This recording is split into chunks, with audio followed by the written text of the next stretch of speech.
Hi, my name is Magdalena Kersting. I am an assistant professor of science education at the Department of Science Education at the University of Copenhagen in Denmark. I received the International Astronomical Union PhD prize for my educational reconstruction of general relativity for secondary school students. And I'm also the main editor of the book Teaching Einstein in Physics in Schools, an essential guide for teachers in training and practice. Part of what I'm going to present today is joint work with Flor Campos, who proposed an educational reconstruction of special relativity. And the question that I'd like to answer today is the following. Gravitational waves, black holes, shadows, and exoplanets, can we make a place for cutting-edge results in schools? And let me rephrase this question slightly, namely, how can we make a place for these cutting-edge topics in schools? To give you an idea of the structure of my talk, I thought I'd briefly talk about educational research and why it's good to have physics and science education research. Then I'm going to answer the question, how can we make a place for cutting-edge astronomy in schools? And finally, I show you what this can look like in practice. So why do we need education research? First of all, research has shown us that cutting-edge astronomy topics have great potential to motivate students, foster positive attitudes towards physics and science, and prepare for future career choices. And astronomy, applications of physics in space, and unsolved physics problems are popular, particularly among middle school students. And researchers from the ROSE project, and ROSE stands for Relevance of Science in Education, which was a pretty big project that looked at attitudes and interests of students across many countries. They found that these astronomy topics actually showed the smallest gender difference among 15-year-olds. So both boys and girls are equally interested in these astronomy topics. And these topics can also increase the interest of middle school girls specifically and provide a sense of personal relevance. So this is good news. We want to introduce these topics, and research backs us up and shows that this can actually be fruitful in middle school classrooms. But there is a challenge, of course, namely the novelty of these topics often challenges teachers and instructors. And one of the reasons for perceiving these topics as challenging to teach is that we don't really know much about students' learning processes in these novel learning domains, and we don't know anything about possible alternative conceptions that students have or challenges they might face when learning about gravitational waves and black holes and exoplanets and shadows of black holes and all the cutting edge things that we're currently seeing in astronomy. And of course, researchers have started to catch up, and I like this article here. In particular, it only came out, I think, a couple of weeks ago, so it's still a really recent article. And the title of this is Holes in the Atmosphere of the Universe, an empirical qualitative study on mental models of students regarding black holes. And I think just the idea that someone would think of black holes as holes in the atmosphere of the universe shows us that it's good to know what students are thinking when we try to teach them about black holes. And of course, in contrast to many other topics of the curriculum, teachers lack years of experience having taught these concepts, because so much has happened in astronomy in recent years. So there's just not this collective shared experience of having taught these topics over many years, which we see in other learning domains in the physics, astronomy, and science curriculum. And this is why we need physics and science education researchers, because we are experts when it comes to integrating perspectives of scientists, practitioners, and students. And what we do is that we usually employ educational frameworks and use methodological support structures to develop instructional activities. And that's good news, because these frameworks and support structures can help others turn these cutting-edge astronomy concepts into something that can be taught in schools and in classrooms. So the question for us then becomes, which frameworks and methods ensure that our instructional activities work in different educational contexts and, yeah, really become relevant to students? So how can we make a place for cutting-edge astronomy in schools? I'm going to start with a presentation of the Model of Educational Reconstruction, which is part of my answer to this question. And the Model of Educational Reconstruction serves as a framework to reconstruct novel scientific topics from an educational perspective. Here you can already see a visualization of this model, and I'm going to explain this in more detail in a minute. But just to show you that the Model of Education Reconstruction has been quite successful and is well established, because in recent years we've seen a lot of educational reconstructions. So I proposed an education reconstruction of general relativity. We have Flora's education reconstruction of special relativity. There's an education reconstruction of nanotechnology, chaos theory, cell membrane biology, climate change, dark matter. So a lot of these topics have only recently entered the curriculum in schools. So the Model of Education Reconstruction is a framework that helps us teach these topics.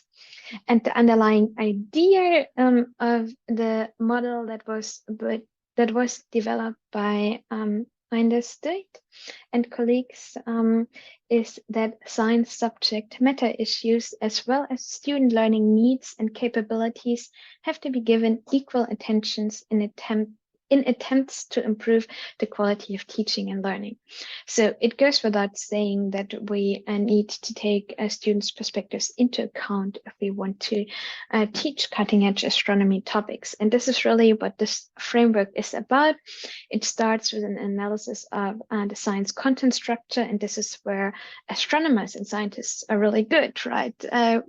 They know the science concepts, and they know what's needed, what kind of assumptions we need to understand these concepts. And then comes the second part, or the second dimension of this framework, and this rests on an analysis of student perspectives and learning processes. And finally, both feed into the design and the evaluation of learning environments. And I think you can already see that all the arrows pointing in different directions, that this is a highly iterative process, and that each dimension of the framework is on the other dimension. And my suggestion is to complement or supplement the Model of Educational Reconstruction with design-based research methods, because design-based research provides a nice iterative methodology for developing and testing learning resources effectively. So while the Model of Education Reconstruction gives us this broad framework, it doesn't specify how we can develop educational designs, and this is where design-based research proves pretty useful.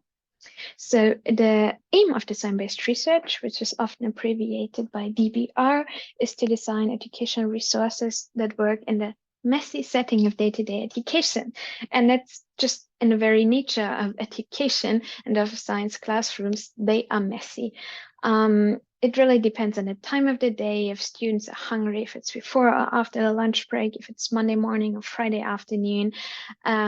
An instructional approach can work brilliantly in one classroom, and then you just go to another classroom and it doesn't work at all. So there is a lot of messiness involved in trying to understand how to teach cutting edge concepts and any science concept really successfully.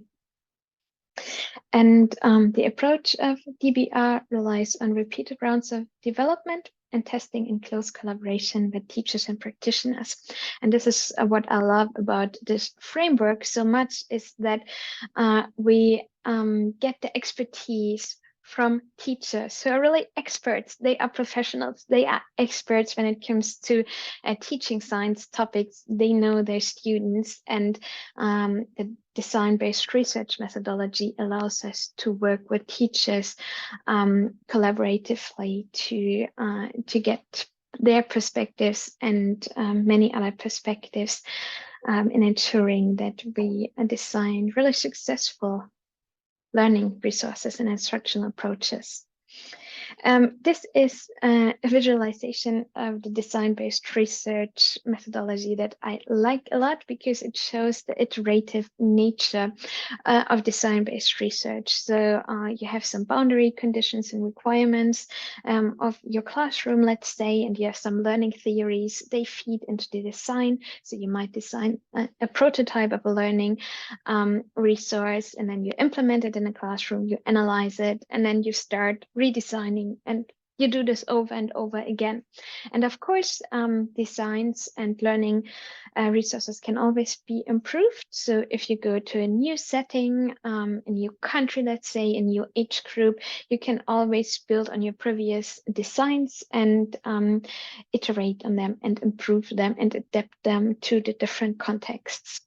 And this is a visualization of my own design-based research period during my PhD project. My PhD was a 4-year-long project, and you can see that we have, or that I divided it into 3 DBR rounds, and each of these rounds lasted for more than a year. And each round consisted of development of resources. So here we developed a prototype, we trialed it, we analyzed how students would work with our learning resources, how teachers like them. And then we went through 3 of these rounds. And the reason that we had these really long rounds was that the Norwegian curriculum only addresses general relativity once a year. So we went out into classrooms, tested our resources, and then we had to wait for another year before schools and classrooms would yet again look at relativity. But of course, design-based research rounds and iterations can also be a lot quicker. So you could have, if you work in a science center, let's say, where you have groups of students coming in every day, you could really have short cycles that only last a couple of days and iterate much more quickly. And I really like this quote, which summarizes the key idea of design-based research. So I'm going to read it aloud. Historically, some of the best minds in the world have addressed themselves to education, for example, Plato, Rousseau, Dewey, Brunner, and Illich, but they have addressed education essentially as theorists, even where they have tried to design schools or curricula to implement their ideas.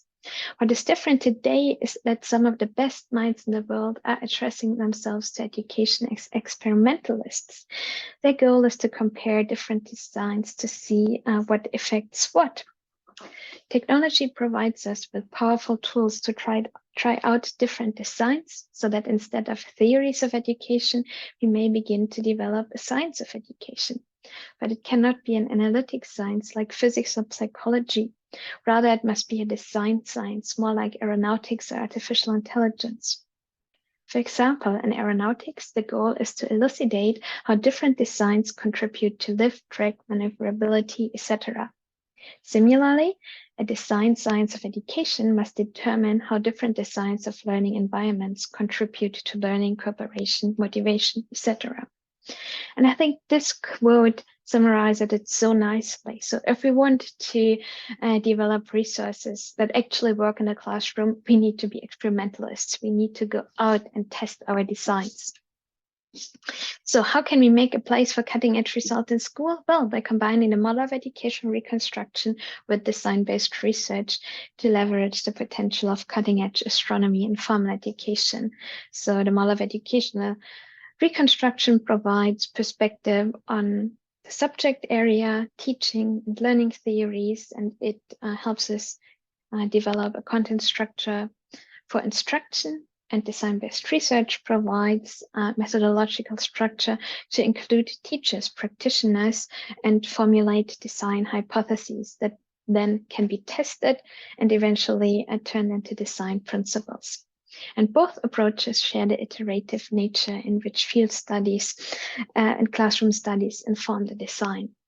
So what does this look like in practice? And now I have to be really quick. So I refer you to my PhD thesis, and in particular to chapter 8, where I present the design of our learning environment in general relativity, and specifically section 8.2. Design trajectory is where I show how we started with a prototype of an activity, how it didn't work in the classroom setting at all, and how we iterated it, how we refined our design hypotheses. So if you're interested, take a look at that. And I'm just giving you a really short summary of what we did, or what I did in my PhD. So I turned the content structure of general relativity into a content structure for instruction, which consisted of 2 parts. I had the learning goals on one side, and then design principles on the other side, based on literature reviews of university and high school textbooks, of the reviews of the science education literature to understand students' challenges in this learning domain. And then we tested our design hypotheses and iterated on them to be able to formulate design principles for general relativity education. And here I have this examples of these learning goals and examples of the design principles, but I think I don't really have time to go into detail here. But the point is, we have a list of learning goals, we have a list of design principles that help others teach these topics in their contexts. And yeah, the idea that gravity is geometry, in our first pilot learning resource, we tried to convey this idea by letting Albert Einstein write a letter to his mathematician friend Marcel Grossmann, and we developed an interactive exchange of letters between Einstein and Grossmann, and in which Einstein just is so frustrated about not being able to figure out what gravity really is, and Marcel Grossmann, being an expert in differential geometry, like, he gives hints and suggestions. And I loved this exercise and this resource so much. It was a wonderful idea, but it just did not work in the classroom setting at all. And so I think you can read in my thesis why it didn't work. But the thing is, what was originally meant as a series of 3 or 4 letters then got unpacked through a longer series of interactive elements and collaborative tasks that really allowed the students to explore many of the concepts individually. Because I had just graduated from university when I developed the pilot learning resources, and I think I was too optimistic about what secondary school students would be able to comprehend in a short period of time. So take a look at it. It's just really interesting to see how you start with a design and how it eventually looks like once it's done. If you would like to learn more, here's a list of references, and I suggest you just stop the video to take notes and look up some of these references here. You can also check out some of the education public outreach resources developed by OSCRAV, which is where I got a lot of the nice pictures from that I've used in my presentation today.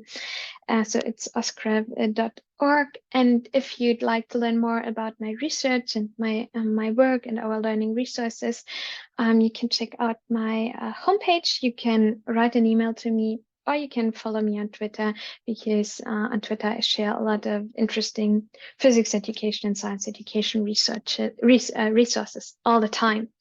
And now I look forward to receiving questions and comments from you, and we might even have time to look at some of our learning resources that are freely accessible online. Thank you.